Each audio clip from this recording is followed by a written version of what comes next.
Right. దేవుని యొక్క మాటలను మనం ధ్యానించుకోబోతుండగా ఈ దినము కొరకై ఏర్పాటు చేయబడిన వాక్య భాగము నహూము గ్రంథము 1వ అధ్యాయము 1వ వచనం నుండి 5వ వచనం వరకు మన మధ్యలో ఉన్నటువంటి సహోదరులు సంపద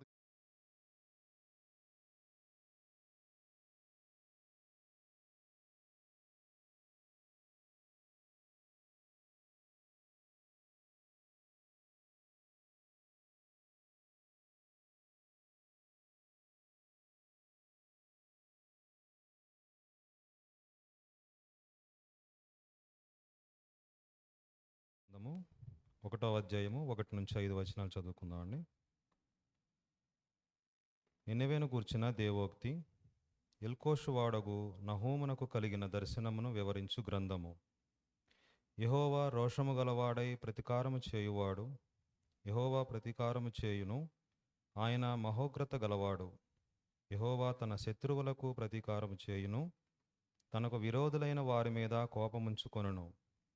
యెహోవా దీర్ఘశాంతుడు, మహాబలము గలవాడు. ఆయన దోషులను నిర్దోషులుగా ఎంచడు. యెహోవా తుఫానులోనూ సుడిగాలిలోనూ వచ్చువాడు. మేఘములు ఆయనకు పాదధూళిగా ఉన్నవి. ఆయన సముద్రమును గద్దించి ఆరిపోజేయును, నదులన్నిటినీ ఆయన ఎండిపోజేయును. బాషానును కర్మెలును వాడిపోవును, లెబానోను పుష్పము వాడిపోవును. ఆయనకు భయపడి పర్వతములు కంపించును, కొండలు కరిగిపోవును.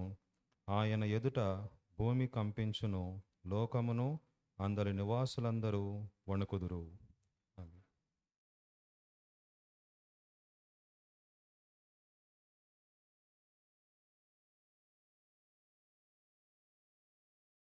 పరిశుద్ధమైనటువంటి నామమునకు మహిమ కలుగునుగాక. మరొకసారి మన ప్రభువును ప్రియకుమారుడైన యేసుక్రీస్తు నామంలో కూడి వచ్చినటువంటి మీ అందరికీ నా యొక్క హృదయపూర్వక వందనాలు తెలియచేస్తుంటున్నాను. మనం ఈ యొక్క ఉదయకాల సమయంలో చదవబడినటువంటి వాక్య భాగంలో నుండి నహూము గ్రంథము 1వ అధ్యాయము 1 నుండి 5 వచనాల వరకు రాయబడినటువంటి వాక్య భాగంలో నుండి కొన్ని ప్రాముఖ్యమైనటువంటి విషయాలను, లేదంటే ఈ గ్రంథంలో ఉన్నటువంటి కొన్ని విషయాలను ఈ దినమున మనం నేర్చుకునేటువంటి వారంగా ఉంటున్నాం. గడిచినటువంటి దినాలలో మీతో నేను వాక్యమును పంచుకుంటున్నటువంటి సమయంలో నినివే పట్టణమును గురించి మనము ధ్యానించుకోవడం జరిగింది. యోనా గ్రంథము 1వ అధ్యాయం, లేదంటే యోనా గ్రంథంలో ఉన్నటువంటి విషయాలన్నిటినీ ఆధారము చేసుకొని దేవుడు ఏ విధంగా నినివే పట్టణంలో ఉన్నటువంటి ప్రజలు సంపూర్ణంగా పరిపూర్ణంగా వారు రూపాంతర జీవితమును జీవించారు అన్నటువంటి విషయాన్ని గురించి మనం నేర్చుకుని ఉంటున్నాం. నినివే పట్టణము అనేటువంటిది అష్షూరీయులకి ఒక ప్రధానమైనటువంటి పట్టణముగా, అది క్యాపిటల్ సిటీగా, అష్షూరీయులకి అది క్యాపిటల్ సిటీగా పిలువబడుతుంటుంది. నినివే పట్టణంలో ఉన్నటువంటి ప్రజలందరూ కూడా యెహోవా దేవునిని ఎరగనటువంటి ప్రజలుగా ఉంటున్నారు. యెహోవా దేవుడు ఎవరో ఒకవేళ తెలిసినా ఆయనను వీరు ఆరాధించట్లేదు, ఆయనను మహిమపరచట్లేదు, ఆయనను దేవునిగా గుర్తించినటువంటి ప్రజలు నినివే పట్టణంలో జీవించేటువంటి వారుగా ఉంటున్నారు. అయితే వారు చేసినటువంటి పాపమును బట్టి, దేవునికి వ్యతిరేకమైనటువంటి జీవితాన్ని వారు జీవించడాన్ని బట్టి దేవుడు వారిని హెచ్చరించి ఉంటున్నాడు. ప్రవక్త అయినటువంటి యోనాను క్రీస్తు పూర్వం 782 నుండి 753 మధ్యకాలంలో ప్రవక్త అయినటువంటి యోనాని నినివే పట్టణంలోనికి పంపించి వారు చేయించినటువంటి దుష్ప్రవర్తనను బట్టి, దేవునికి వ్యతిరేకమైనటువంటి జీవితాన్ని బట్టి వారికి తెలియచేయడాన్ని బట్టి ఆ పట్టణం అంతా కూడా మారు మనస్సు పొందినట్లుగా మనం చూడగలుగుతాం. యోనా గ్రంథము 3వ అధ్యాయం అంతా కూడా మనం చదివినట్లయితే వారు దేవుని యందు విశ్వాసముంచి ఉపవాస దినాన్ని ఏర్పాటు చేసుకొని తమ్మును తాము తగ్గించుకొని దేవుడు కలుగు చేస్తానన్నటువంటి శిక్ష నుండి వారు తప్పించుకొని ఉంటున్నారు. దేవుడు కూడా ఆ 3వ అధ్యాయం చివరి వచనంలో 10వ వచనంలో మనం గమనించినట్లయితే అక్కడ రాయబడుతున్నటువంటి విషయం ఏంటంటే, నేను ఇలాంటి ప్రజలను శిక్షిస్తున్నందుకు లేదంటే శిక్షించాలన్నందుకు దేవుడే పశ్చాత్తాపపడినట్లుగా మనము చూడగలుగుతాం. ఇది యోనా గ్రంథంలో నినివే పట్టణాన్ని గురించి రాయబడుతున్నటువంటి విషయం. ఒకప్పుడు దేవునికి వ్యతిరేకముగా జీవిస్తున్నటువంటి ఈ ప్రజలు, దేవునిని ఎరగనటువంటి వారుగా ఉన్నటువంటి వీరు, వారి మధ్యలోనికి ప్రవక్త అయినటువంటి యోనాన్ని దేవుడు పంపించి వారి యొక్క స్థితిని గురించి దేవుడు వారికి తెలియచేయడాన్ని బట్టి వారు మారు మనసు పొంది ఉంటున్నారు. రూపాంతర జీవితాన్ని వారు జీవించి దేవునిని మహిమపరిచినట్లుగా మనము చూడగలిగేటువంటి వారంగా ఉన్నాం.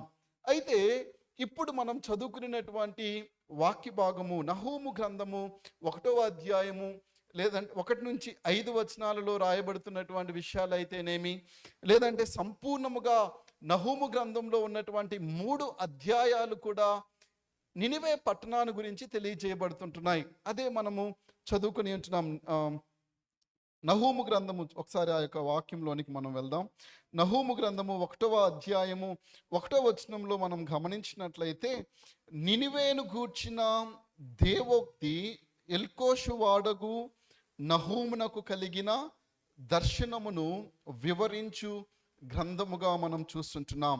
నహూము ఈ గ్రంథాన్ని ఎప్పుడు రాస్తుంటున్నాడు, లేదంటే ఇశ్రాయేలీలు యూదులకు ఈ యొక్క విషయాలను తెలియచేస్తున్నట్లుగా మనం చూడగలుగుతాం. క్రీస్తు పూర్వం 663వ సంవత్సరం నుండి 612వ సంవత్సరం మధ్యకాలంలో ఏం చేస్తుంటున్నాడంటే, ప్రవక్త అయినటువంటి నహూము ద్వారా నినివే పట్టణాన్ని దేవుడు ఏం చేస్తుంటున్నాడంటే మరలా హెచ్చరిస్తుంటున్నాడు. దేవుడు వారిని ఏ విధంగా నాశనం చేయబోతున్నానన్నటువంటి విషయాన్ని గురించి ఈ యొక్క నహూము గ్రంథంలో మనము చూడగలుగుతాం. క్రీస్తు పూర్వం 782 నుండి 53 మధ్య కాలంలో ప్రవక్త అయినటువంటి యోనా ద్వారా దేవుడు హెచ్చరించి వారు మారు మనసు పొంది రూపాంతర జీవితాన్ని జీవించినటువంటి ఈ నినివే పట్టణస్థులు ఆఫ్టర్ 50 ఇయర్స్ 50 సంవత్సరాలు గడిచిన తర్వాత దేవుడు వారి మీదకి తన యొక్క ఉగ్రతను తీసుకురాబోతున్నానన్నటువంటి విషయాన్ని గురించి, ఈసారి ఖచ్చితంగా నేను నినివే పట్టణాన్ని నాశనం చేయబోతున్నానన్నటువంటి విషయాన్ని గురించి దేవుడు ఈ యొక్క నహూము గ్రంథంలో తెలియచేయడం మనం చూడగలుగుతుంటున్నాం. ప్రియమైనటువంటి దేవుని యొక్క సంఘమా, దేవుని యొక్క బిడ్డలారా, ఈ యొక్క ఉదయకాల సమయంలో మనం నేర్చుకుంటున్నటువంటి ఒక ప్రాముఖ్యమైనటువంటి విషయం ఏమిటంటే, రూపాంతర జీవితాన్ని పొందుకునేటువంటి ఈ నినివే పట్టణస్థులందరూ కూడా మరలా వారి యొక్క పాత జీవితానికి వెళ్ళడానికి గల కారణాలు ఏంటి? వారు మారు మనసు పొందారు, దేవుని యందు విశ్వాసం ఉంచారు, ఉపవాస దినాన్ని చాటించుకొని ఉంటున్నారు, దేవుని సన్నిధానంలో వారు గోనె పట్టలను కట్టుకొని దేవునిని మహిమపరిచినటువంటి ప్రజలుగా ఉంటున్నారు. అయితే ఆఫ్టర్ 50 ఇయర్స్ 50 సంవత్సరాలు గడిచిన తర్వాత వారి స్థితి అదే స్థితిలో వారు ఉండలేనటువంటి వారుగా ఉన్నారు. దేవుని యందు ఉంచినటువంటి విశ్వాసాన్ని వారు కొనసాగించలేకపోయి ఉన్నారు. దేవుని యందు ఉంచినటువంటి నమ్మకమును, విధేయతను, దేవుని పట్ల చూపినటువంటి విధేయతను వారు చూపలేకపోయి ఉంటున్నారు. దేవుడు 50 సంవత్సరాల తర్వాత ప్రవక్త అయినటువంటి నహూము ద్వారా ఇశ్రాయేలీలు ప్రజలకందరికీ తెలియజేస్తున్నటువంటి విషయము ఏంటంటే, నేను నినివే పట్టణమును నాశనం చేయబోతుంటున్నాను. అదే మనము 2వ వచనంలో మనం గమనించినట్లయితే దేవుడు తెలియజేస్తున్నటువంటి మాటగా మనము చూడగలుగుతాం. యెహోవా రోషము గలవాడై ప్రతీకారము చేయువాడు, యెహోవా ప్రతీకారము చేయును, ఆయన మహోగ్రత గలవాడు, యెహోవా తన శత్రువులకు ప్రతీకారము చేయును, తనకు విరోధులైన వారి మీద కోపముంచుకొనును. ఈ వచనాలన్నీ మనం చదువుకుంటూ వెళ్ళినట్లయితే దేవుడు స్పష్టంగా మాట్లాడుతున్నటువంటి విషయం, నేను నినివే పట్టణాన్ని నాశనం చేయబోతున్నాను. నా యొక్క ఉగ్రత దేవుని యొక్క ఉగ్రత నినివే పట్టణము మీదకి రాబోతుందన్నటువంటి విషయాన్ని గురించి దేవుడు స్పష్టంగా వారితో మాట్లాడుతూ ఉంటున్నాడు. ఏంటి దానికి గల కారణాలు ఏంటి, నినివే పట్టణస్థులు ఏ విధమైనటువంటి జీవితాన్ని వారు జీవిస్తుంటున్నారు అన్నటువంటి విషయాన్ని గురించి మనం ఆలోచన చేసినట్లయితే, ఆఫ్టర్ సమ్ ఇయర్స్ వారు రూపాంతరము పొందుకునిన కొన్ని సంవత్సరాల తర్వాత, 50 సంవత్సరాలు 60 సంవత్సరాల తర్వాతను వారి యొక్క పరిస్థితి, వారు దేవుని యందు ఉంచినటువంటి విశ్వాసంలో నుండి వారు తొలగిపోయి వారికి ఇష్టమైనటువంటి జీవితాన్ని జీవిస్తూ, మరి ముఖ్యముగా దేవుని ప్రజలైనటువంటి వారి పట్ల వ్యతిరేకతను వారు చూపించినటువంటి వారుగా ఉంటున్నారు. మనం గమనించినట్లయితే 2 రాజుల గ్రంథము, రాజుల 2వ గ్రంథము 18వ అధ్యాయము 3వ వచనం నుంచి మనం చదువుకుంటూ వెళ్ళినట్లయితే, అక్కడ అషూరు రాజైనటువంటి సన్హెరేబును గురించి రాయబడటం మనం చూడగలుగుతాం. 2 రాజుల గ్రంథము 18వ అధ్యాయం, రాజుల 2వ గ్రంథము 18వ అధ్యాయము 13వ వచనం నుంచి మనం చదువుకుంటూ వెళ్ళినట్లయితే అక్కడ తెలియజేయబడుతున్నటువంటి విషయాలను మనము చూడగలుగుతాం. చదవండి ఎవరైనా 18వ అధ్యాయము 13వ వచనాన్ని చదవండి. రాజైన హిజ్కియా ఏలుబడిలో 14వ సంవత్సరమందు అష్షూరు రాజైన సన్హెరీబు యూదా దేశమందున్న ప్రాకారములు గల పట్టణములన్నిటి మీదకి వచ్చి వాటిని పట్టుకొనగా, యూదా రాజైన హిజ్కియా లాకీషు పట్టణమందున్న అష్షూరు రాజునొద్దకు దూతలను పంపి, నా వలన తప్పు వచ్చినది, తిరిగి నీవు వెళ్ళిపోయిన ఎడల నా మీద నీవు మోపిన దానిని నేను భరించుదనని వర్తమానము చేయగా, అష్షూరు రాజు యూదా రాజైన హిజ్కియాకు 600 మనుగుల వెండియు 600 మనుగుల బంగారమును జుల్మానాగా నియమించెను. ఇక్కడ ఈ 18వ అధ్యాయము 19వ అధ్యాయాలను మనము చదువుతున్నటువంటి సమయంలో మనము గమనిస్తున్నటువంటి విషయం ఏంటంటే, ఈ యొక్క రాజైనటువంటి సన్హెరీబు, అష్షూరు రాజుగా ఇతడు ఉంటున్నాడు. ఇతని యొక్క పరిస్థితి ఏ విధంగా ఉంటుందంటే, అతడు అనేకమైనటువంటి దేశాలను, అనేకమైనటువంటి పట్టణాల మీదకి యుద్ధాలకు వెళ్ళి వారి మీద విజయాన్ని పొందుకునేటువంటి ఒక రాజుగా ఉంటున్నాడు. అదే విధముగా యూదా మీదకి, యెరూషలేము మీదకి, యెరూషలేములో ఉన్నటువంటి పట్టణాలన్నిటిని కూడా ఇతడు ఏం చేసి ఉంటున్నాడంటే పట్టుకుని ఉన్నాడని 13వ వచనంలో మనం చూడగలం. యూదా దేశమందున్న ప్రాకారము గల పట్టణములన్నిటి మీదకి వచ్చి వాటిని పట్టుకొనగా అనేసి మనము ఈ యొక్క వాక్య భాగంలో చూడగలుగుతాం. ఈ అధ్యాయం అంతా ఈ యొక్క విషయాలను గురించి రాజుల 2వ గ్రంథం 18, 19 అధ్యాయాలు అయితేనేమి, అదేవిధంగా యెషయా గ్రంథం 36వ అధ్యాయంలో అయితేనేమి, దినవృత్తాంతముల 2వ గ్రంథము 32వ అధ్యాయంలో అయితేనేమి, జరిగినటువంటి సంఘటనలను గురించి అక్కడ స్పష్టంగా రాయబడటం మనము చూడగలుగుతాం. ఏంటి ఈ యొక్క రాజైనటువంటి సన్హెరీబు, అష్షూరు రాజైనటువంటి సన్హెరీబు చేసినటువంటి పనిని గురించి మనము గమనించినట్లయితే, అతడు దేవునిని దూషించినటువంటి వ్యక్తిగా ఉంటున్నాడు. దేవుని యొక్క బలాన్ని, దేవుని యొక్క శక్తిని గుర్తించలేనటువంటి వ్యక్తిగా ఉంటున్నాడు. మనం గమనించినట్లయితే 2 దినవృత్తాంతముల గ్రంథము 32వ అధ్యాయంలోనికి మనం వెళ్ళినట్లయితే అక్కడ చాలా క్లియర్గా రాయబడుతున్నటువంటి మాటలను మనము చూడగలుగుతాం. దినవృత్తాంతముల 2వ గ్రంథము 32వ అధ్యాయము 9 నుండి 9వ వచనం నుంచి మనం చదువుకుంటూ వచ్చినట్లయితే అక్కడ రాయబడుతున్నటువంటి మాటలను, అతడు ఏ విధంగా దేవునిని దూషించి ఉంటున్నాడో, దేవుని యొక్క బలాన్ని గుర్తెరగలేనటువంటి వ్యక్తిగా ఆ సన్హెరీబు ఉంటున్నాడో మనము ఈ యొక్క వచనాలలో చూడగలుగుతాం. 9వ వచనాన్ని నేను చదువుతాను. ఇది అయిన తర్వాత అష్షూరు రాజైన సన్హెరీబు తన బలమంతటితో లాకీషును ముట్టడి వేయుచుండి యెరూషలేమునకు యూదా రాజైన హిజ్కియా యొద్దకును యెరూషలేమునందున్న యూదా వారందరి యొద్దకును తన సేవకులను పంపి, ఈలాగున ప్రకటన చేయించెను. అష్షూరు రాజైన సన్హెరీబు సెలవిచ్చినదేమనగా, దేని నమ్మి మీరు ముట్టడి వేయబడి ఉన్న యెరూషలేములో నిలుచున్నారు? కరువు చేతను దాహము చేతను మిమ్మను చంపుటకై మన దేవుడైన యెహోవా అష్షూరు రాజు చేతిలో నుండి మనలను విడిపించునని చెప్పి హిజ్కియా మిమ్మను ప్రేరేపించుచున్నాడు కదా. ఆ హిజ్కియా మీరు ఒక్క బలిపీఠం ఎదుట నమస్కరించి దాని మీద ధూపము వేయవలనని యూదా వారికిని యెరూషలేము వారికిని ఆజ్ఞ ఇచ్చి యెహోవా ఉన్నత స్థలములను బలిపీఠములను తీసివేసిన వాడు కాడా? నేనును నా పితరులను ఇతర దేశ జనులందరికీ ఏమేమి చేసితమో మీరెరుగరా? ఆ దేశ జనుల దేవతలు వారి దేశములను నా చేతిలో నుండి ఏమాత్రమైనను రక్షింప చాలియుండెనా?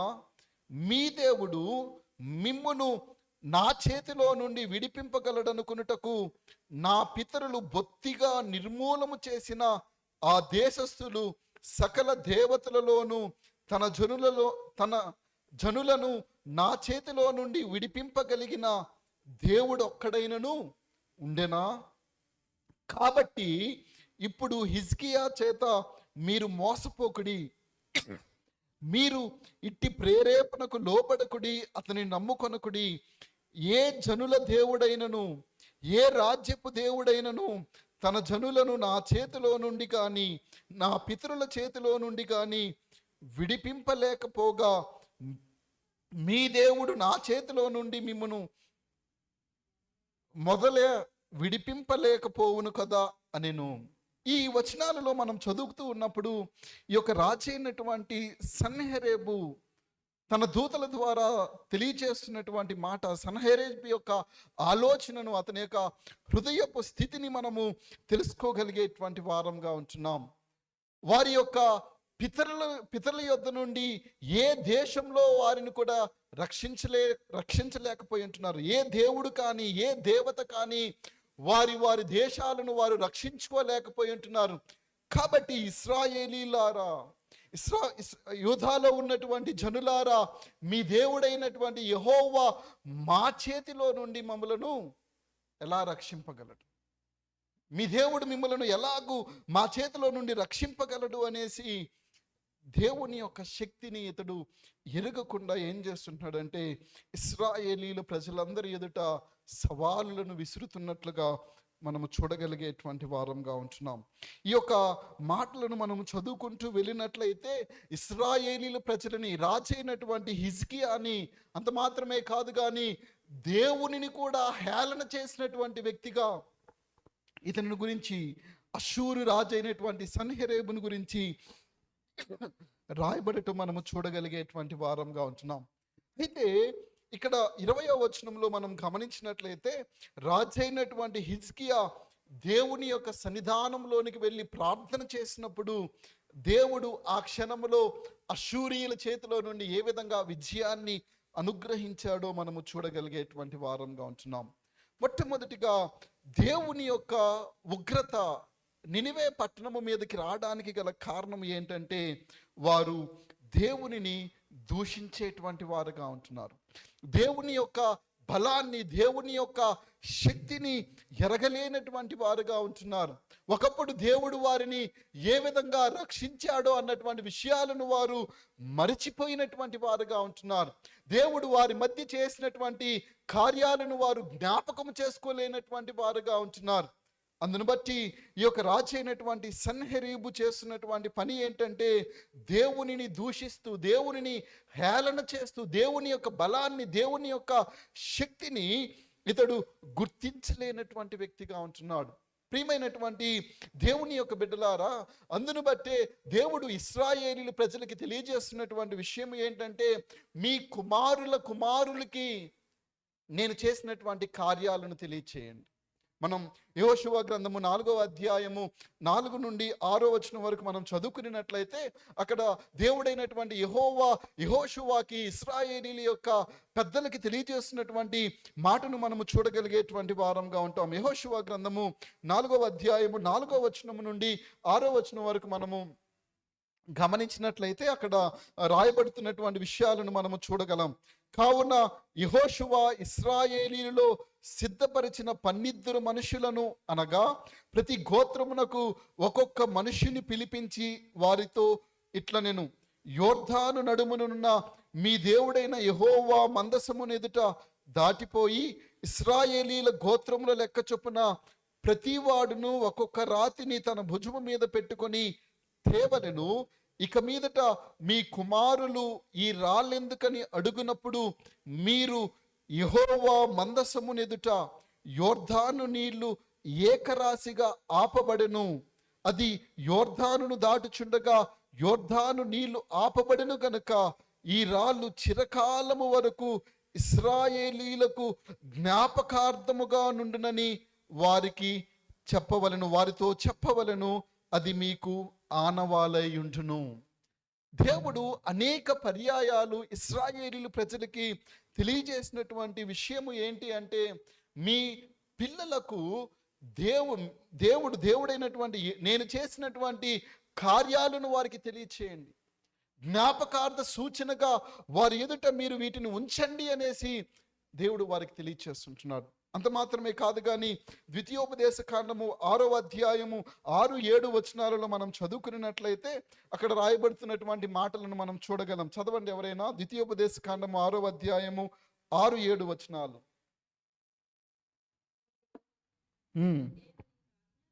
నేడు నేను నీకు ఆజ్ఞాపించు ఈ మాటలు నీ హృదయములో ఉండవలెను.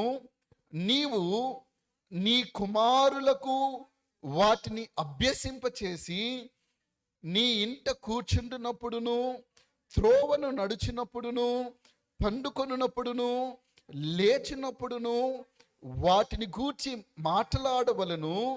సూచనగా వాటిని నీ చేతికి కట్టుకొనవలను. దేవుడైనటువంటి యెహోవా ఇశ్రాయేలీలు ప్రజలకి అనేక పర్యాయాలు ఆయన నేర్పిస్తున్నటువంటి ఒక ముఖ్యమైనటువంటి విషయం ఏంటంటే, దేవుడు మీ మధ్య చేసినటువంటి కార్యాలను గురించి మీ పిల్లలకు తెలియచేయండి. జ్ఞాపకార్థ సూచనగా వాటిని మీ మధ్య ఉంచండి. దేవుని యొక్క ధర్మశాస్త్రాన్ని, దేవుని యొక్క ఆజ్ఞలను వారికి అనుదినము మీరు నేర్పించండి. వారు వాటిలో నుండి తొలగిపోకుండా, ఒకవేళ తరాలు మారినప్పుడు, మీరు మీ యొక్క కాలగతి గతించిపోయినప్పుడు వారు దేవుని యొక్క ఆజ్ఞలలో నుండి, దేవుని యొక్క కట్టడలో నుండి వారు తప్పిపోకుండా ఉండినట్లుగా వారికి నా యొక్క ఆజ్ఞలను నేర్పించండి అనేసి దేవుడు అనేక పర్యాయాలు ఇశ్రాయేలీయుల ప్రజలకి తెలియచేస్తుంటున్నాడు. ప్రియమైనటువంటి దేవుని యొక్క సంగమా, కేవలము పాత నిబంధన గ్రంథంలో మాత్రమే కాదు కానీ క్రొత్త నిబంధన గ్రంథంలో కూడా మనం గమనించగలిగేటువంటి ఒక విషయాన్ని మనం చూద్దాం. పేతురు రాసినటువంటి 2వ పత్రిక 1వ అధ్యాయము 12వ వచనం నుంచి మనం చదువుకున్నట్లయితే, పేతురు క్రైస్తవులకు అందరికీ తెలియజేస్తున్నటువంటి ఒక ప్రాముఖ్యమైనటువంటి విషయాన్ని మనం అక్కడ చూడగలిగేటువంటి వారంగా ఉంటున్నాం. పేతురు రాసినటువంటి 2వ పత్రిక 1వ అధ్యాయము 12వ వచనాన్ని గురించి మనం చదువుకుంటూ వెళ్ళినట్లయితే, అక్కడ పేతురు క్రైస్తవులందరికీ, ఎవరైతే యేసుక్రీస్తునందు విశ్వాసం ఉంచారో వారికందరికీ పేతురు తెలియజేస్తున్నటువంటి మాటలను మనం ఇక్కడ చూడగలుగుతాం. 12వ వచనాన్ని నేను చదువుతాను. కాబట్టి మీరు ఈ సంగతులను తెలుసుకొని మీరు అంగీకరించిన సత్యమందు స్థిరపరచబడి ఉన్నను, వీటిని గూర్చి ఎల్లప్పుడూ మీకు జ్ఞాపకము చేయుటకు సిద్ధముగా ఉన్నాను.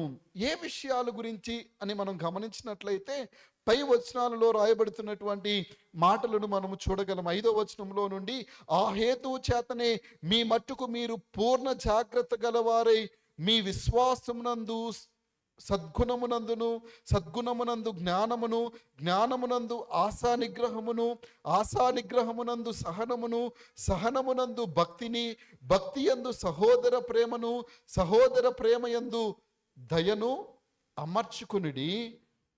వీటిలో మీరు ఏం చేయాలంట? సత్యమందు స్థిరపరచబడి ఉన్నను. 12వ వచనం, వీటన్నిటిని గూర్చి ఎల్లప్పుడూ మీకు జ్ఞాపకము చేయుటకు సిద్ధముగా ఉన్నాను.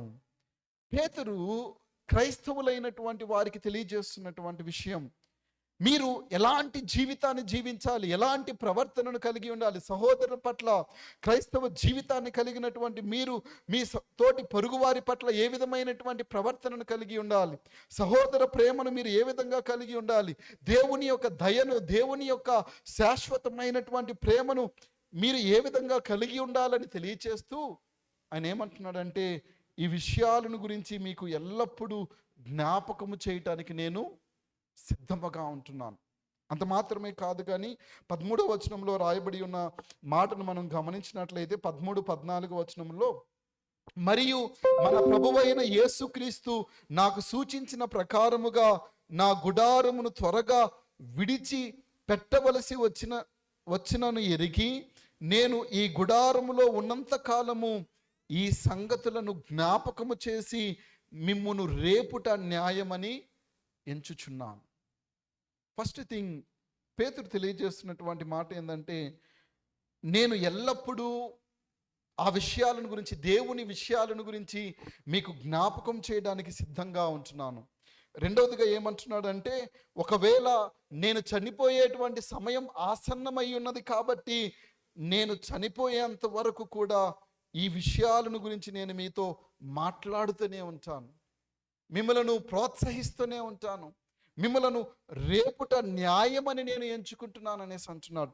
15వ వచనాన్ని మనం చదువుకున్నట్లయితే, నేను మృతి పొందిన తర్వాత కూడా మీరు నిత్యము వీటిని జ్ఞాపకము చేసుకొనున్నట్లు జాగ్రత్త చేతును. ఆయన బ్రతికి ఉన్నప్పుడు, ఆయన చనిపోయేటువంటి సమయంలో, ఒకవేళ నేను చనిపోయిన తర్వాత కూడా మీరు జ్ఞాపకము చేసుకున్నట్లుగా నేను ఏం చేస్తాను, వాటిని జాగ్రత్త చేతను, సమ్ సైన్స్, కొన్ని సూచనలను మీ మీద ఉంచుతాను. మనం ఈ దినాలలో గమనించినట్లయితే, చిన్నప్పుడు పిల్లలు పుట్టినప్పుడు వారి యొక్క మొదటి దినాలు ఎంతో జ్ఞాపకంగా వారికి చూపించాలి. ఒక 10 years 20 years తర్వాత మనం ఏం చేస్తూ ఉంటాం, ఫొటోస్ తీస్తాం. ఈ రోజుల్లో బాగా ఫ్యాషన్ ఏంటంటే 1 month కంప్లీట్, 1 month తర్వాత ఫొటోస్ తీయడం, ఏదో 1 month కంప్లీటెడ్ అనేసి. మాకు కూడా ఎక్స్పీరియన్స్ పొందుకుంటా ఉన్నాం. 2వ month, 2nd month, 3rd month, 4th month, ఇలాగ ఒక్కొక్క నెల 12 నెలలు వారి యొక్క మొదటి జన్మదినం రోజు ఏం చేస్తున్నారంటే, ఆ ఫొటోస్ అన్నిటినీ ప్రింట్అవుట్స్ తీసి వరుసగా పెడతారు. వచ్చిన వాళ్ళందరూ చూడాలి, 1వ నెల ఎలా ఉన్నాడు, 2వ నెల ఎలా ఉన్నారు, 3వ నెల ఎలా ఉన్నారు. ఆ తర్వాత అంత మాత్రమే కాదు, కానీ we keep family photos in our houses. మన యొక్క గృహాలలో కుటుంబస్తుల యొక్క ఫొటోస్ మనం పెడతా ఉంటాం, చనిపోయిన వారి యొక్క ఫొటోస్ మనం పెడతా ఉంటాం. వై, ఎందుకోసం ఆ ఫొటోస్ అన్ని మనం పెట్టాలి? సంథింగ్, ఆ ఫోటోలను మనం చూసినప్పుడు వారి యొక్క జీవితాన్ని జ్ఞాపకం చేసుకోవడానికి, వారు చేసినటువంటి మేలులను మనం జ్ఞాపకం, వారి యొక్క జీవిత విధానాన్ని మనం జ్ఞాపకం చేసుకోవడానికి. ఇక్కడ పేతురు ఏమంటున్నాడంటే, నేను ఒకవేళ చనిపోతున్నా కానీ నేను ఏం చేస్తానంటే, మీరు నిత్యము వీటిని జ్ఞాపకము చేసుకున్నట్లు జాగ్రత్త చేతను. అంటే దేవుని యొక్క లేఖనాలు, దేవుని గూర్చినటువంటి గొప్ప కార్యాలు, దేవుని గూర్చినటువంటి విషయాలు, దేవుని యొక్క ధర్మశాస్త్రాన్ని గూర్చినటువంటి విషయాలు ప్రతి మానవుని యొక్క జీవితంలో ఎంత ప్రాముఖ్యమై ఉన్నదో మనము జ్ఞాపకం చేసుకోవాల్సినటువంటి వారమై ఉంటున్నాం. ఇక్కడ ఈ యొక్క సన్హెరేదు ఇంత గర్వముగా మాట్లాడటానికి, దేవునిని దూషించడానికి, దేవునిని హేళనగా మాట్లాడడానికి ఒక కారణం ఏంటంటే, 50 సంవత్సరాల క్రితం ఆ యొక్క నినివే పట్టణంలో ఏం జరిగిందో, లేదంటే వారి యొక్క క్యాపిటల్ సిటీ అయినటువంటి ఆ నినివే పట్టణంలో ఏమి జరిగింది, దేవుడు ఏ విధంగా వారిని రక్షించాడన్నటువంటి విషయాలను ఈ సన్హెరేబు గుర్తించినటువంటి వాడుగా ఉంటున్నాడు. మేబీ వారి యొక్క పితరులు ఆ విషయాలను గురించి వారికి తెలియచేయలేదేమో. ఒకవేళ వారికి తెలియచేసినప్పటికీ ఆ విషయాలను అతడు నెగ్లెక్ట్ చేశాడేమో. అందును బట్టి ఈ సమయంలో అతడు పలుకుతున్నటువంటి మాటలు ఏంటంటే, మా పితరులైనటువంటి వారు అనేక దేశాల మీదకి వెళ్ళినప్పుడు ఆ దేశాలలో ఉన్నటువంటి దేవతలు కానీ మరి దేవుళ్ళు కానీ వారిని రక్షించలేకపోయి ఉంటున్నారు. మీ దేవుడైనటువంటి యెహోవా మిమ్మలను ఏ విధంగా రక్షించగలడు? మా పితరులు ఏ విధంగానైతే అనేక దేశస్థులను నాశనము చేసి ఉంటున్నామో మేము కూడా మిమ్మలను నాశనం చేయబోతుంటున్నాం అన్నటువంటి విషయాన్ని ఈ యొక్క సన్హెరేబు తెలియచేస్తున్నట్లుగా మనము చూడగలిగేటువంటి వారంగా ఉంటున్నాం. అందును బట్టి దేవుని యొక్క ఉగ్రత ఇశ్రాయేలీల ప్రజల మీదకి ఈ యొక్క అష్షూరీయులు చేసినటువంటి కార్యాలను బట్టి, వారు వీరిని పట్టుకొనటాన్ని బట్టి, వారి మీదకి రావటాన్ని బట్టి దేవుని యొక్క ఉగ్రత ఏం చేస్తుంటుందంటే నినివే పట్టణం మీదకి, అష్షూరీయుల మీదకి దేవుడు తన యొక్క ఉగ్రతను రప్పిస్తున్నట్లుగా మనము చూడగలిగేటువంటి వారంగా ఉంటున్నాం. అందుకనే దేవుడు పలుకుతున్నటువంటి మాట ఏంటంటే ఆ యొక్క గ్రంథంలో మనం చదువుకుని ఉంటున్నాం కదా, నహూము గ్రంథము 1వ అధ్యాయము 2వ వచనంలో మనం చదువుకునేటువంటి విధముగా, యెహోవా రోషము గలవాడై ప్రతీకారము చేయువాడు, యెహోవా ప్రతీకారము చేయును, ఆయన మహోగ్రత గలవాడు, యెహోవా తన శత్రువులకు ప్రతీకారము చేయును, తనకు విరోధులైన వారి మీద కోపముంచుకొనును. ఈ అష్షూరీయులైతేనేమి, నినివే పట్టణస్థులైతేనేమి, వారిని దేవుడు ఏ విధంగా రక్షించాడో, దేవుని యొక్క ఉగ్రతను వారి మీద నుండి ఏ విధంగా తప్పిస్తానన్నటువంటి విషయాలన్నిటినీ వారు మరిచిపోయి, ఆ విషయాలన్నిటినీ జ్ఞాపకము చేసుకోకుండా ఇశ్రాయేలీలు ప్రజల మీద వీరు తిరుగుబాటు చేసినటువంటి వారుగా ఉంటున్నారు. దేవుడైనటువంటి యెహోవా మీద వీరు హేళనతో కూడినటువంటి మాటలను పలికినటువంటి వారుగా ఉంటున్నారు. అందుని బట్టి దేవుడు నినివేను గూర్చి పలుకుతున్నటువంటి మాట ఏంటంటే, ఆయన మహోగ్రత గలవాడు, తన శత్రువులకు ప్రతీకారము చేసేటువంటి దేవుడుగా యెహోవా దేవుడు ఉంటున్నాడు. ప్రియమైనటువంటి దేవుని యొక్క సంఘమా, దేవుని యొక్క బిడ్డలారా, మనము రూపాంతర జీవితాన్ని మనం కలిగి ఉంటున్నాం. ప్రభువు అయినటువంటి యేసుక్రీస్తునందు మనము విశ్వాసం ఉంచాం. ఫర్ సమ్ టైమ్, కొన్ని దినాలకు మనము దేవుని యొక్క విశ్వాసములోను, లేదంటే ఆయనను స్తుతించేటువంటి విషయంలోను, ఆయనను మహిమపరిచేటువంటి విషయంలోను ఆ యొక్క విశ్వాసంలో నుండి తొలగిపోయినటువంటి వారంగా మనం ఉంటున్నాం. కానీ దినాలు గడిచే కొద్దీ, సంవత్సరాలు గడిచే కొద్దీ అదే విశ్వాసాన్ని మనము కొనసాగించేటువంటి వారంగా ఉంటున్నామా? దేవుని యందు మనము మొదట ఉంచినటువంటి ఆ యొక్క విశ్వాసంలో నుండి మనము తొలగిపోకుండా స్థిరమైనటువంటి భక్తిని, స్థిరమైనటువంటి విశ్వాసమును దేవుని యందు మనము ఉంచగలిగేటువంటి వారంగా ఉంటున్నామా?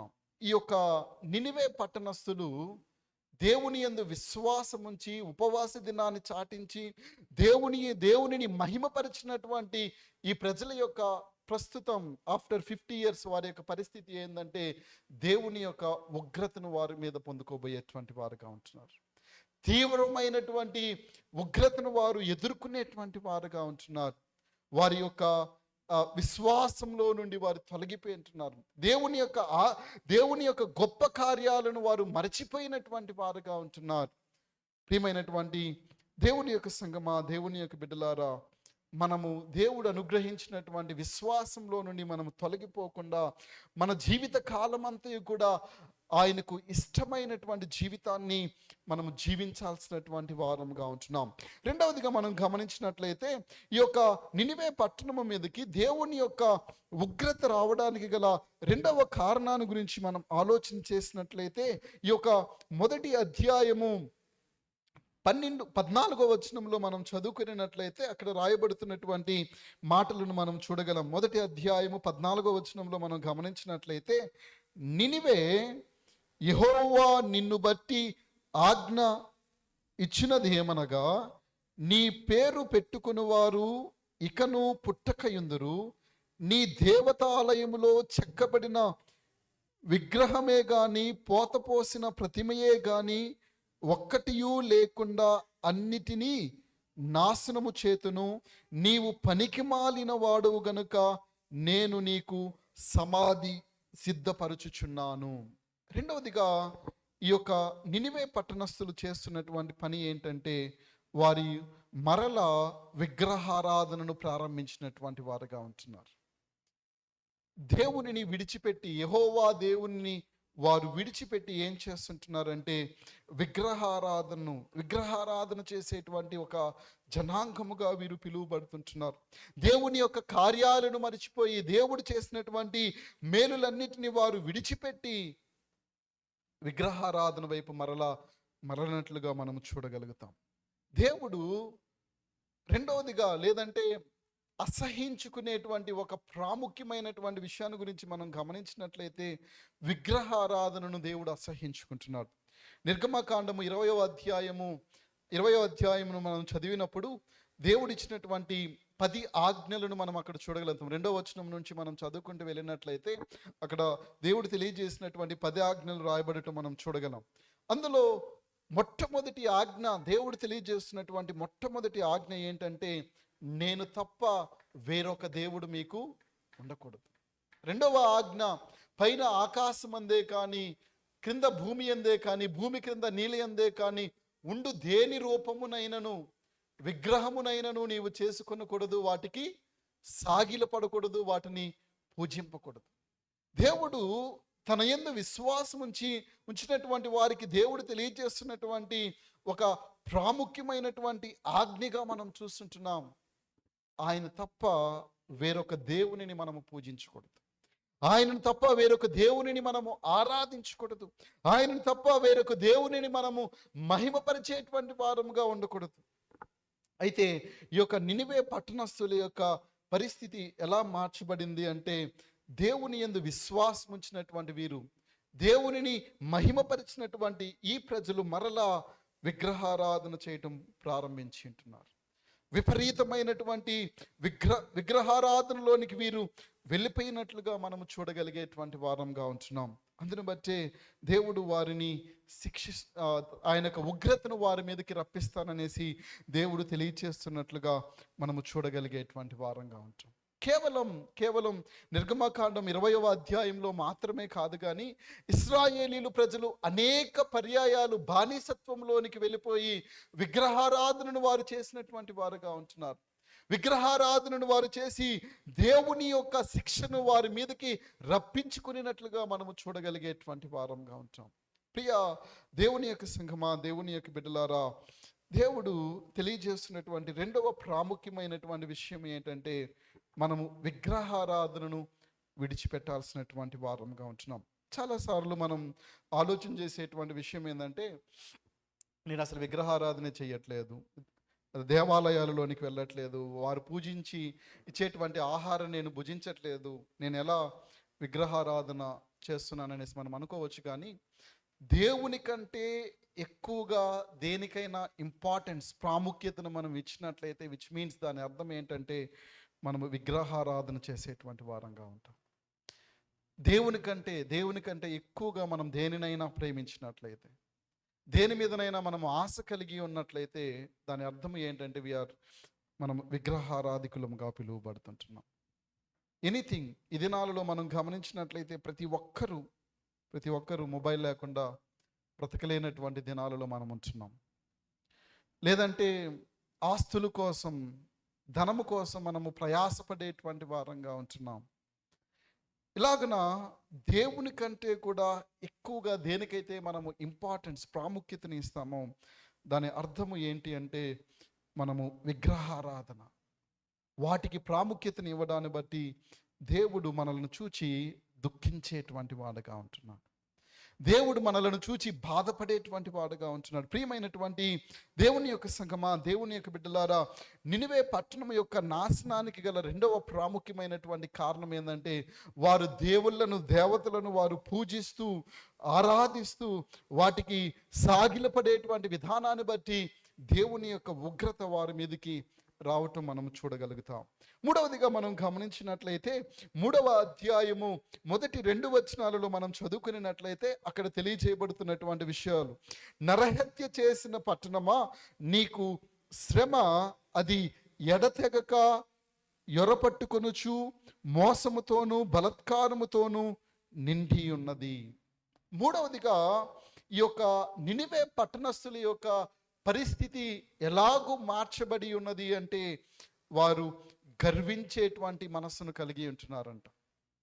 అంటే దాని అర్థం ఏంటంటే, అనేక దేశాల మీదకి యుద్ధాలకు వెళ్ళి వారి మీద యుద్ధము చేసి వారిని పట్టుకొని ఎంతో క్రూరముగా వారిని హింసించేటువంటి వారుగా ఉంటున్నారు.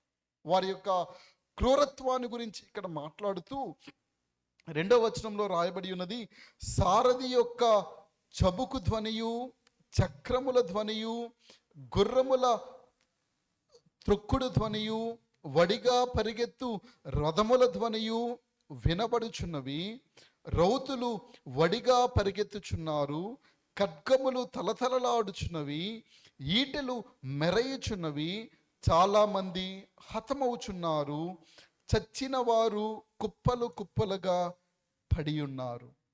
ఈ విషయాలన్నిటిని బట్టి అష్షూరీయులు, నినివే పట్టణస్థులు ఏం చేస్తుంటున్నారంటే వారు గర్వించేటువంటి వారుగా ఉంటున్నారు. ఈవెన్ మనం మొట్టమొదటిగా చూసినటువంటి విషయంలో ఇశ్రాయేలీలు ఎదుట యెరూషలేములో ఉన్నటువంటి పట్టణాలన్నిటిని వారు పట్టుకునినప్పుడు రాజు అయినటువంటి హిజ్కియా ఎదుటినైతేనేమి, ఇశ్రాయేలీయుల ఎదుటినైతేనేమి వారు చేసినటువంటి ఒక సవాలులో మనం గమనించగలిగేటువంటి విషయం ఏంటంటే దే ఆర్ ప్రౌడీ పీపుల్. గర్వించేటువంటి మనస్సును వారు కలిగి ఉంటున్నారు, గర్వించేటువంటి హృదయాన్ని వారు కలిగి ఉంటున్నారు. మీ దేవుడు ఏం చేయగలడు?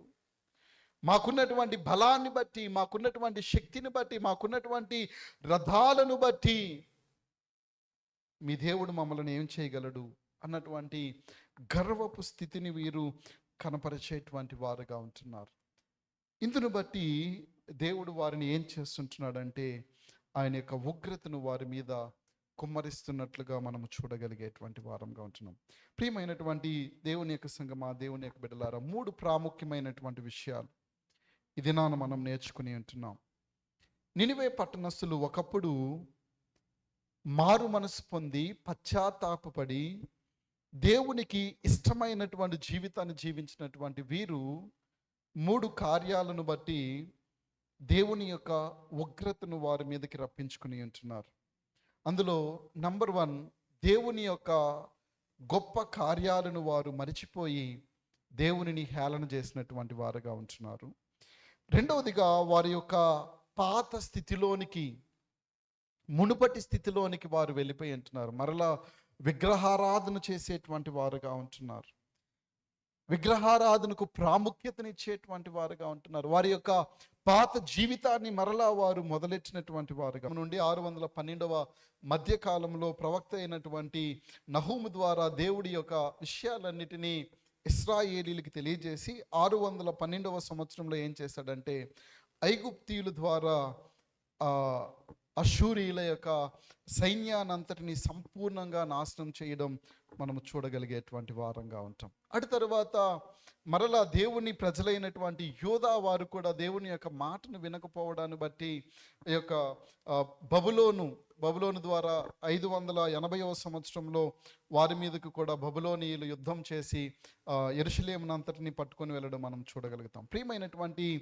దేవుని యొక్క సంఘమా, దేవుని యొక్క బిడ్డలారా, either it is the people of Israel's life, ఇశ్రాయేలీలు ప్రజల యొక్క జీవితంలోనైనా కావచ్చు, లేదంటే నినివే పట్టణస్థుల యొక్క జీవితంలోనైనా కావచ్చు, అష్షూరీయుల యొక్క సామ్రాజ్యంలోనైనా కావచ్చు, దేవుడు తెలియజేస్తున్నటువంటి ఒక ప్రాముఖ్యమైనటువంటి విషయం ఏంటంటే రూపాంతరపు పొందినటువంటి మనం మరలా మునుపటి జీవితంలోనికి వెళ్ళేటువంటి వారంగా ఉండకూడదు. మునుపటి స్థితిలోనికి మనం వెళ్ళిపోయి దేవుని యొక్క ఉగ్రతను మన మీదకి తెప్పించుకునేటువంటి వారంగా ఉండకూడదు. అయితే ఈ యొక్క నినివే పట్టణస్థులు దేవుడు చేసినటువంటి గొప్ప కార్యాలను వారు మర్చిపోయి, దేవుడు ఏ విధంగా వారిని రక్షించాడు, ఏ విధంగా వారిని కాపాడాడు అన్నటువంటి విషయాలన్నిటిని వారు మర్చిపోయి వారి యొక్క సొంత బలము మీద, సొంత శక్తి మీద వారు ఆధారపడుతూ వాటిని చూచి వారు గర్విస్తూ విగ్రహారాధన అయితేనేమి, క్రూరముగా హింసించడం అయితేనేమి, ఇలాంటి విషయాలన్నిటిని వారు మరలా చేయుటను బట్టి దేవుడు నినివే పట్టణాన్ని సంపూర్ణముగా నాశనం చేసి ఉంటున్నాడు.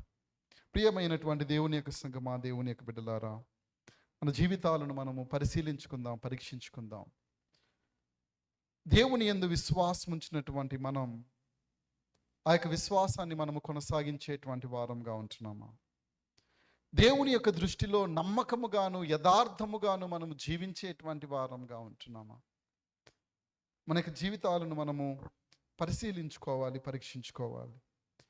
కేవలం దేవుని యొక్క మందిరంలోనికి వచ్చి దేవుని యొక్క మాటలను వినటమో, దేవుని యొక్క సన్నిధానంలో ఆయనను స్తుతించడమో జరుగుతుంది. కానీ మనం మన యొక్క గృహాలలో ఉన్నప్పుడు, మనం పనిచేస్తున్నటువంటి స్థలాల్లో ఉన్నప్పుడు, లేదంటే ఈ యొక్క లోకములో మనం జీవిస్తున్నటువంటి దినాలలో ఆ విశ్వాసములో నుండి తొలగిపోకుండా దేవుని యొక్క దృష్టికి నమ్మకముగా, ఆయన దృష్టికి యథార్థముగా, ఆయన కొరకు మహిమకరమైనటువంటి జీవితాన్ని మనము జీవించగలిగేటువంటి వారంగా ఉంటున్నామా? Let us close our eyes. మన యొక్క కళ్ళు మనం మూసుకొని మన జీవితాలను దేవుని యొక్క వాక్యపు వెలుగులో మనలను మనము పరిశీలించుకుందాం, పరీక్షించుకుందాం. నినివే పట్టణం అష్షూరీయులు ఎంతో ఘోరమైనటువంటి పాపపు స్థితిలో వారు జీవించినప్పుడు ప్రవక్త అయినటువంటి యోనా ద్వారా వారిని హెచ్చరించి దేవునిని వారు ఎరుగునట్లుగాను, వారి యొక్క పాపపు స్థితిలో నుండి బయటికి వచ్చినట్లుగాను దేవుడు వారి మధ్యలో తన కార్యాలను జరిగించి వారు మారు మనస్సు పొంది రూపాంతర జీవితాన్ని జీవించినటువంటి ఈ నినివే పట్టణస్థులు ఆఫ్టర్ సమ్ ఇయర్స్, 50 సంవత్సరాల తర్వాత వారు ఆ రూపాంతర జీవితాన్ని కొనసాగించలేనటువంటి వారుగా ఉంటున్నారు. ఎవరినైతే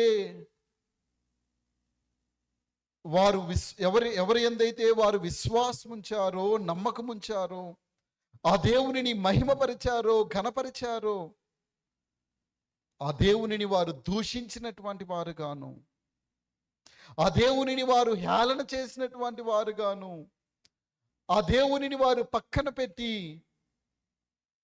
విగ్రహారాధన చేసినటువంటి ప్రజలుగాను వీరు జీవించటాన్ని బట్టి దేవుని యొక్క ఉగ్రత వారి మీదకి రాబడి ఉంటుంది. దేవుడు నినివే పట్టణాన్ని సంపూర్ణముగా నాశనం చేసి ఉంటున్నాడు. ప్రియ దేవుని యొక్క సంఘమా, ఆయన యందు విశ్వాసం ఉంచినటువంటి మనం క్రీస్తు వలె జీవించడానికి ఇష్టపడుతున్నటువంటి మనం దేవుని యొక్క నియమాలను, దేవుని యొక్క ఆజ్ఞలను మన ఎదుట ఉంచుకొని వాటిని జ్ఞాపకము చేసుకుంటూ వాటి ప్రకారంగా మనము జీవిస్తూ ఉన్నామా? లేదంటే ఇప్పటికీ నామకార్థపు క్రైస్తవుల వలె దేవుని యొక్క సన్నిధానంలో మనం ఉంటున్నాము? అలాంటి జీవితాన్ని మనం జీవిస్తుంటున్నాము? క్రైస్తవ జీవితము అంటే ఆదివారం వచ్చి దేవుని యొక్క మందిరంలో గడిపేసి వెళ్ళిపోవడం కాదు. కానీ క్రైస్తవ జీవితము అంటే ప్రతిదినము మనం గృహములో ఉన్న, మనం పనిచేస్తున్నటువంటి స్థలంలోనైనా, మనం చదువుతున్నటువంటి ప్రాంతాలలోనైనా, మనం ఎక్కడున్నా, ఎక్కడికి వెళుతున్నా మన క్రియల ద్వారా దేవుని యొక్క నామము మహిమపరచబడాలి. క్రైస్తవ జీవితము అంటే మన యొక్క ప్రవర్తనను చూసినటువంటి వారు దేవుని యొక్క నామాన్ని మహిమపరచాల్సినటువంటి వారుగా ఉన్నారు. అలాంటి జీవితాన్ని మనము జీవించగలిగేటువంటి వారంగా ఉంటున్నామా లేదా? మనలను మనము పరిశీలించుకుందాం, పరీక్షించుకుందాం. ప్రభువైనటువంటి యేసుక్రీస్తు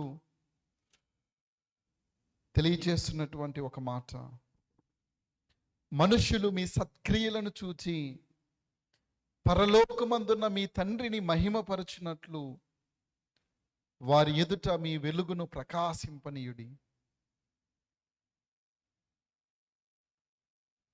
క్రైస్తవ జీవితం అంటే ఏదో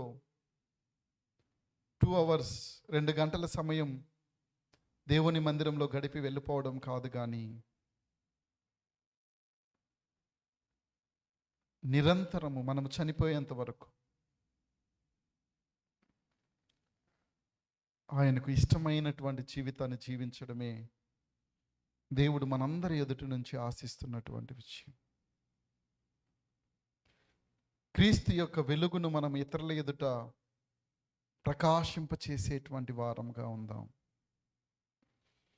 క్రీస్తును పోలినటువంటి జీవితాన్ని మనము జీవిద్దాం. నినివే పట్టణస్థులు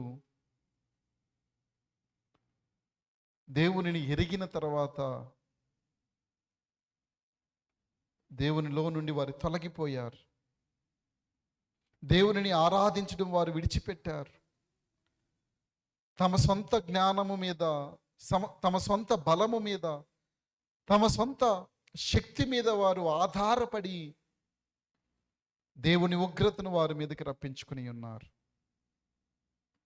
మనము వారి వలే కాక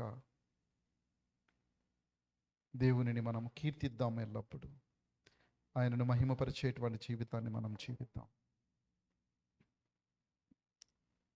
కృపాసత్య సంపూర్ణుడా, జీవము కలిగిన మా గొప్ప తండ్రి, ఈ యొక్క ఉదయకాల సమయంలో మీ యొక్క వాక్యంలో నుండి మీరు మాతో మాట్లాడినటువంటి విధానాన్ని బట్టి మీకు స్తోత్రాలు. మేము నినివే పట్టణస్థుల వలె కాక మేము బ్రతుకు దినములన్నిటిను